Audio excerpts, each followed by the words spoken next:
Nah dokter, jika masalah telinga ini dibiarkan begitu lama tanpa tidak dicarikan kayak pertolongan gitu dok, jika terlambat dideteksi nih dok, apakah ada muncul masalah baru dokter? Iya, kalau pada anak-anak ya tadi prestasi yang turun, dia jadinya kalau dulu ya sekarang sih nggak ada nggak naik kelas ya, nggak naik kelas karena dia nilai jelek toh, itu kan masalah lanjut. Nah, pada anak-anak terus dia tadi kalau pada orang dewasa ya gangguan pergaulan, komunikasi, sehingga gangguan pekerjaan kan bisa terjadi kalau dia perintahnya selalu salah, jadi akan dapat hukuman, dapat punishment, dapat teguran, bisa dikeluarkan dari pekerjaan gara-garanya dia dikira menyepelekan, padahal memang tidak mendengar, kan bisa gangguan pekerjaan, gangguan sosial, rapat RT nggak dengar, jadi psikososial. Harus kalau memang yang sampai orangnya sangat mungkin introvert, nggak berani cerita, nggak berani untuk periksa, itu bisa sampai ke depresi karena merasa terasing di lingkungan yang ramai. Aku nggak ngerti apa-apa, aku kok nggak ngerti apa yang mereka bicarakan, jadi merasa dirinya sendirian.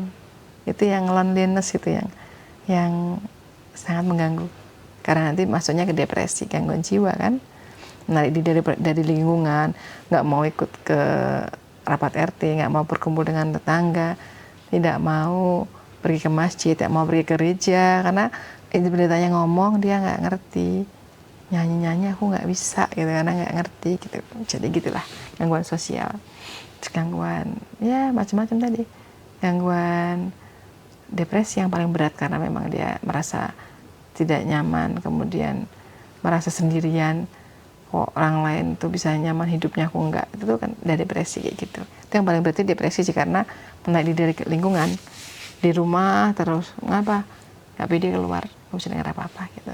Betul. Dan kadang kalau udah maksudnya dia udah menarik diri ya dok ya, kadang orang sekitarnya tuh kayak oh ya udah orang dia nggak mau bergaul, mikirnya gitu, padahal sebenarnya ada sebabnya gitu ya dok. Jadi sebenarnya kalau kita sebagai orang sekitar tuh ya ditanya ya dok, kepedulian, iya, kenapa kok nggak pernah datang lagi gitu, kenapa nggak pernah ke masjid lagi, kenapa nggak pernah ke gereja lagi ya nggak kerungu gitu, berarti terus dia kasih solusi kan, kasih saran untuk periksa seperti apa penanganannya, kemudian terus penatasannya seperti apa gitu. Baik, jadi ternyata orang sekitar ini perlu ya dok ya, perhatian, perlu perhatian, perlu peduli. Jadi jangan orang depresi di pojokan gitu dibiarin ya. Dibiarin kadang-kadang. Ya udah orang salah dia sendiri nggak mau bergaul loh. Sebenarnya ada sebabnya loh dia nggak mau bergaul tuh. Mungkin karena nggak pede. Iya nggak pede karena dia nggak mendengar tadi gitu.